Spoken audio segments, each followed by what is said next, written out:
Now we'll see what he does professionally. If we get more great performances from him, and maybe he'll have like kind of a renaissance or a LaBeoufissance.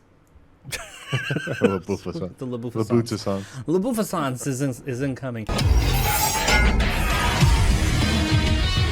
Now this next story, I find admirable, and I found it pretty interesting. And we're going to talk about Shia LaBeouf. We're going to talk about Shia for a minute.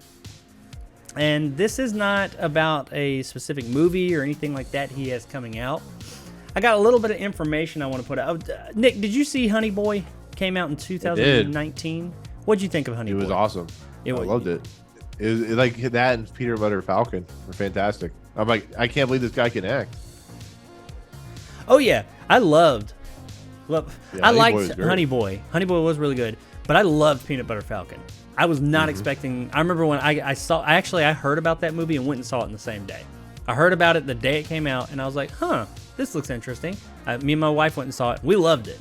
Honey Boy I saw actually after it had been out for a while, but I thought it was really good too. Well, do you know what? You do know that Honey Boy is based on a true story. It's based on Shia LaBeouf's childhood.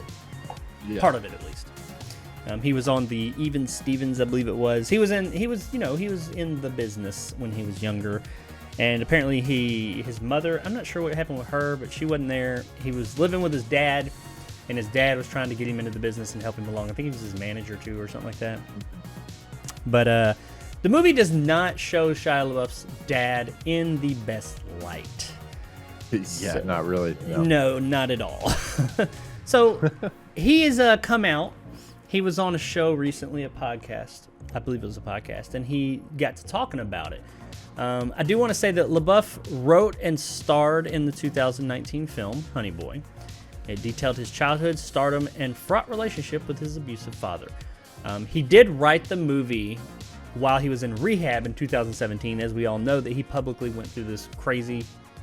He did an Ezra Miller. Maybe not quite as bad as Ezra Miller, but he had his stretch there where he was doing some crazy shit. He was alcohol, I believe, was his major vice, and he went to rehab. And apparently, his therapist told him, "Hey, write all this stuff down. Write everything down." And he had all these journals, and that's where Honey Boy came from. He took those writings and developed a script based on those writings that he did in 2017, right around the same time while he was in rehab. So, going through a turbulent time in his life. Well, here's what he had to say on this new show, which is a little bit eye-opening. I want to put these few experts out and then see what you think. I want to discuss them real quick. I wrote this narrative, which was just fucking nonsense, LaBeouf said. My dad was so loving to me my whole life. Fractured, sure. Crooked, sure. Wonky, for sure. But never was not loving. Never was not there. He was always there. And he said this next part kind of weird. And I'd done a world press tour about how fucked he was as a man.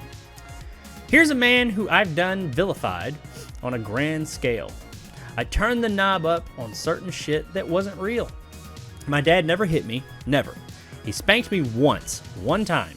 And the story that gets painted in Honey Boy is that the dude is abusing his kid all the time. LaBeouf called Honey Boy a big woe is me story about how fucked up my father is. LaBeouf admitted to bullshitting his father to get permission to make the film because his dad is still alive. So I guess there are legal ramifications for using a real life still living person in your film. He said, my dad is going to live with this certain narrative about him on a public scale for a very long time, probably the rest of his life. I found this very eye-opening because, this movie came out and we were all told, as he said in press tours and stuff, hey, this is his life. This is how it went down. This is what happened to him. And I thought, wow, this is pretty fucked up. He had some fucked up shit happen. And then now a few years later, because he was right out of rehab with all this stuff. And he wrote it in rehab, and then he came right out of rehab. He did go on to say that while writing this, he was in a bad place. He was mad at the world. He was mad at everyone. He was just blaming everyone but himself. It was during his recovery period. I mean, that happens. But he went. I think. I mean, at the end of it all, I think that this is. I don't want to sit there and like overblow it and say it's so brave.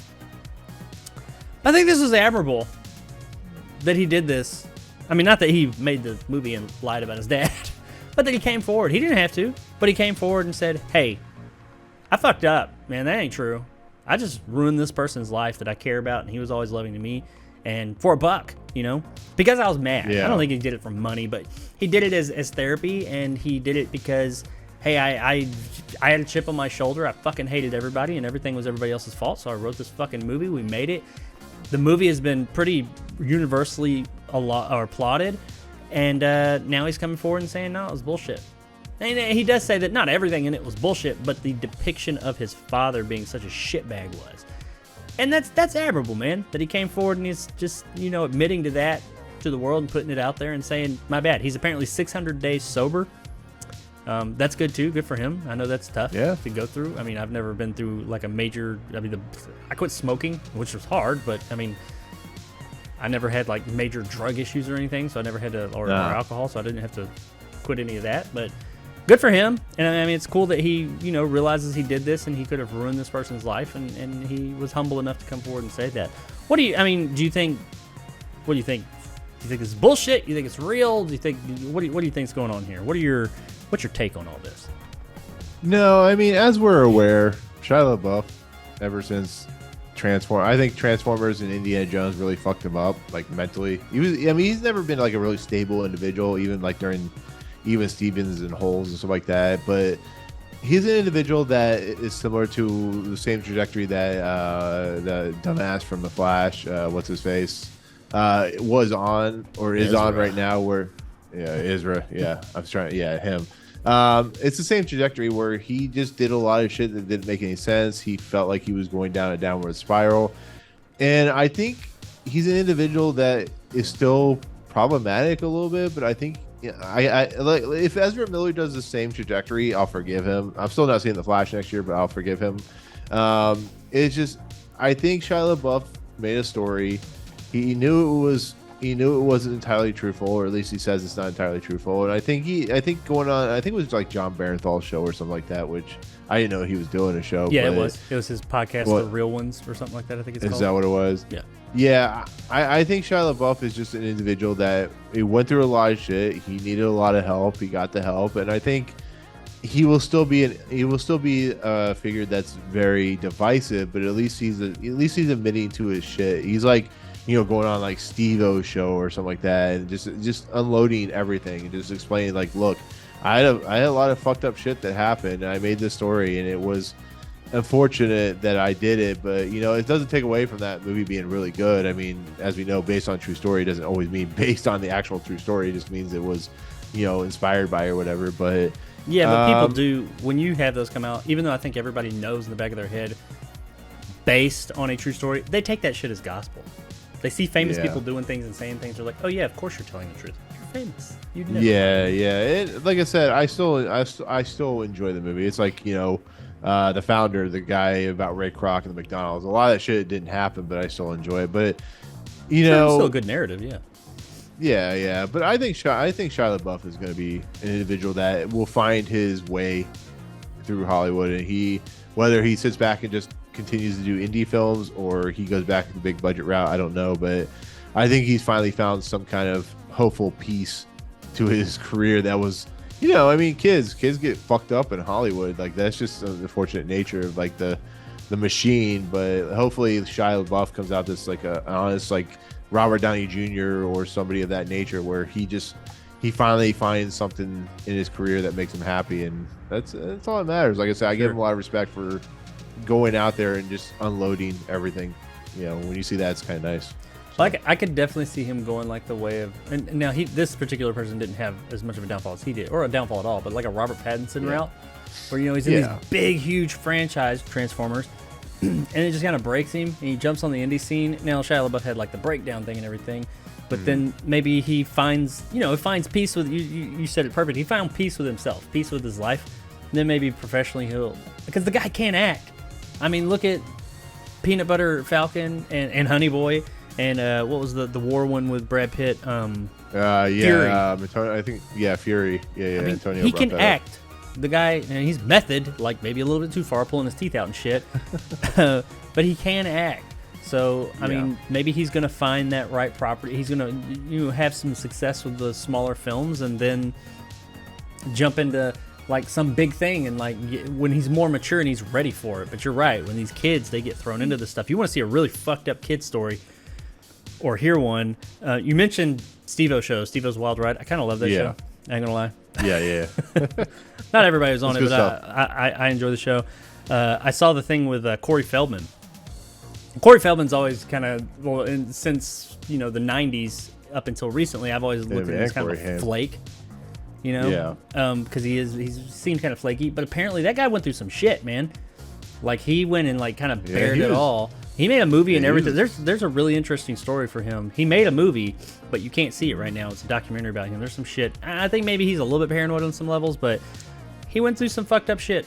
And hey, when you're groomed by people like Michael Jackson, he went through some shit. Oh, like, it was worse than that. Michael Jackson was the least of his problems. Like, he got like raped and shit. It was real bad. There was some fucked up shit going on with that kid, unfortunately. And LaBeouf, I don't know if he had to that level, but you're in that machine.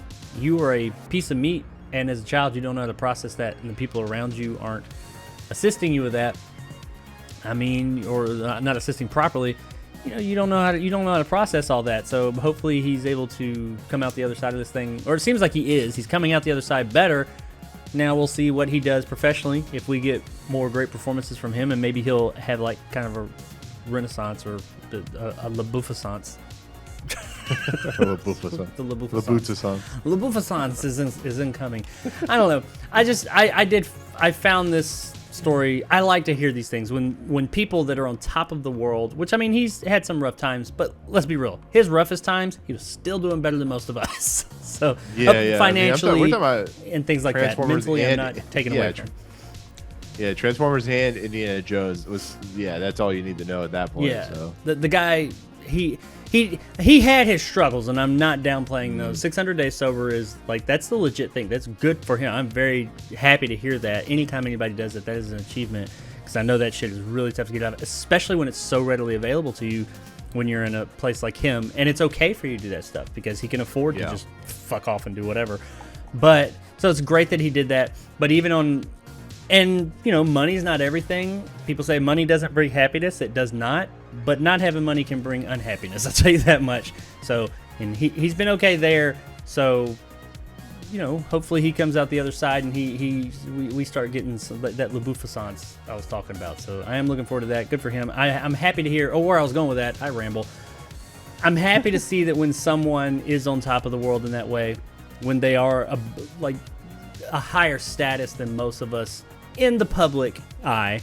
They are humble enough to come forward and say, hey, because nobody was asking for this. Nobody was accusing it. Everybody just took it for granted, took it at face value. Came forward and said, hey, this isn't right. I did this, and I'm admitting my faults. Nobody was calling him out on it. If people were calling him out on it left and right and stuff like that, I'd be like, why are you doing this? But no, he did it of his own reconnaissance. I think that's good. That shows that he's at least now, he's at least somewhat of a good dude. So that's good to see. I'm happy to see that.